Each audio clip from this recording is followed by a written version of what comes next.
Welcome back, everybody, to another edition of Advisory. Stephen Morris here, and today we're going to be talking about retirement plans. Specifically, what are the limitations that are required by the IRS for retirement plans, what you can do to defer your taxes, and what are some rules and technicalities around them that you have to be aware of.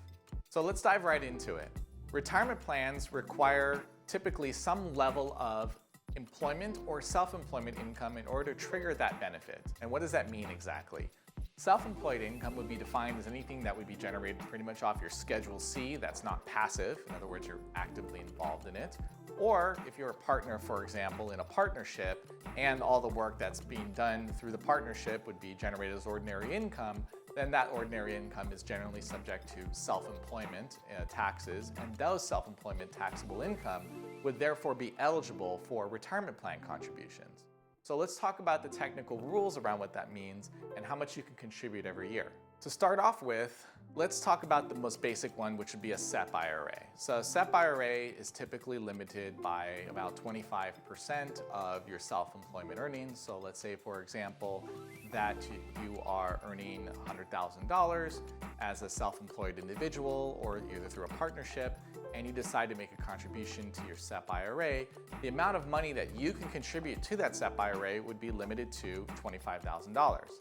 Now, when I'm talking about you, I'm talking specifically about the business. The business is the one that'll be contributing the amount towards the retirement plan, and that amount would be therefore deductible to the business as an ordinary business expense.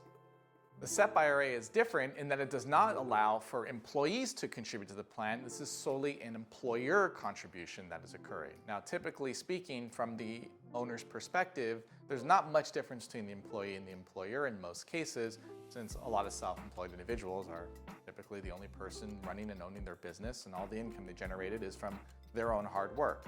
However, just to be very clear, technically speaking, this is a business deduction that's happening on the employer side, the business side, and it's making a contribution on behalf of you as the self-employed individual.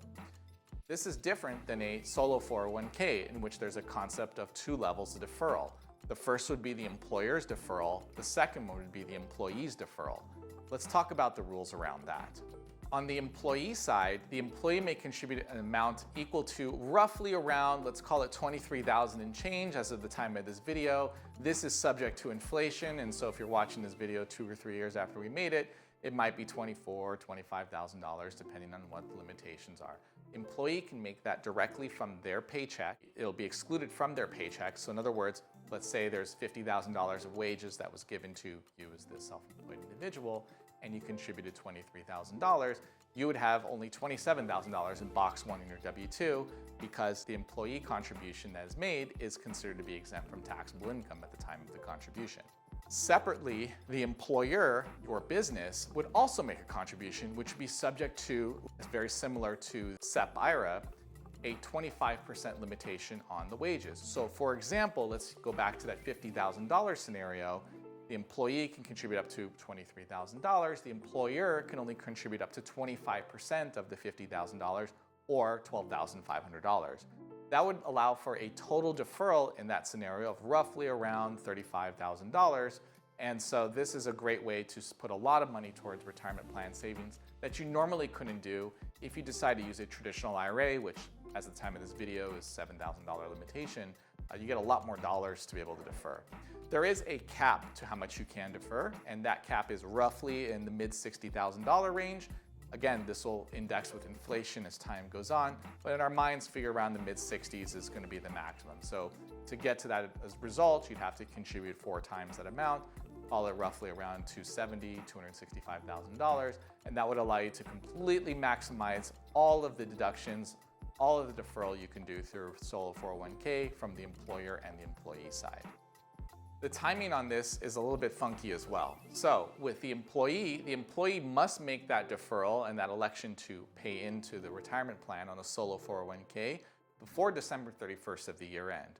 Whereas the employer has the option to do this at the tax return due date or its extension.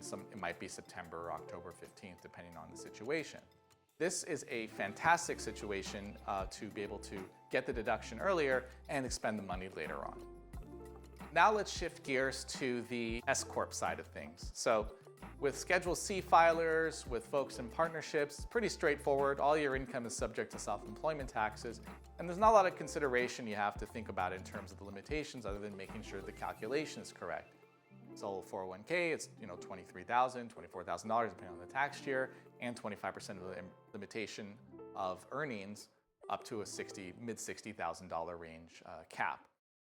S Corp owners, however, typically believe that once they have the S Corp structure, all the income is also eligible for retirement savings and they contribute as much as they feel like without taking into consideration the fact that payroll is a major hurdle in their decision to defer taxes. Without our advice, this is the way we usually see things play out from S Corp owners who are not fully aware of all the retirement plan contribution limitations that exist within the code.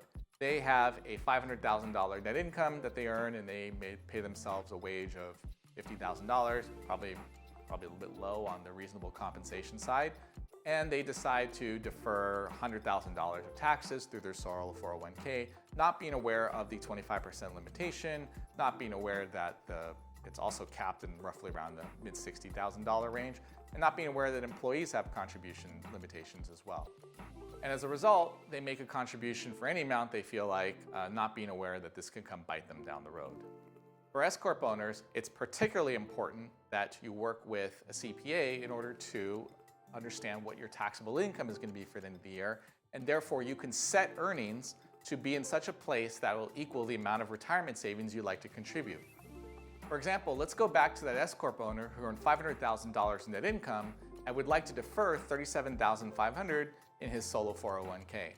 Here's what he would have to do. Before the end of the year, you're going to have to set wages of $100,000 and defer roughly around $22,000 as an employee through the paycheck.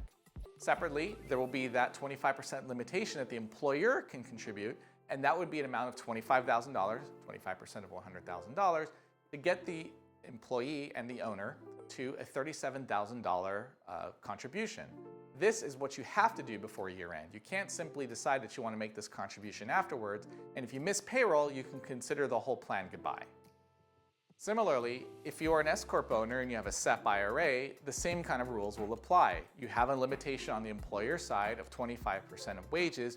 You're going to need to set and run payroll before the end of the year in order to calculate what that amount will be for retirement plan contributions.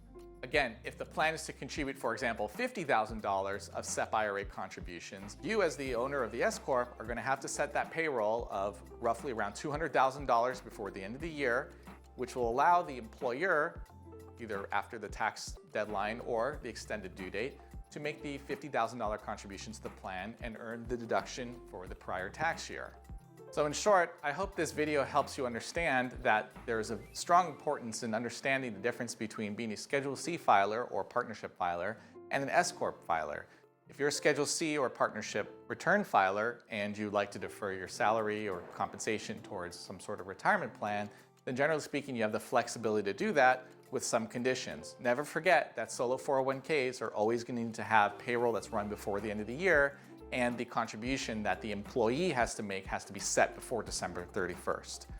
Thereafter, the employer can go ahead and make a contribution by the deadline, whether it's September 15th or October 15th. That would be for a S Corp or for a partnership return. That would be September 15th, whereas an individual would have up to October 15th, their Schedule C filer. This is way different than an S Corp filer, which absolutely, under no circumstances, doesn't matter what type of retirement plan they'll have, they're going to have to run payroll before the end of the year, which is the very reason why we always need to make sure that books are up to date before the end of the year and that you're running a tax projection beforehand so that you can set those target numbers and close out the year with the tax outcome that you were hoping for. So I hope this all helps out a lot with your retirement planning. If you have any questions or would like to know more about the technical details, then feel free to contact us here at this email and we'll be happy to assist you. Thanks so much for watching. So make sure to like and subscribe to our channel for all the content related to real estate investment and tax saving strategies.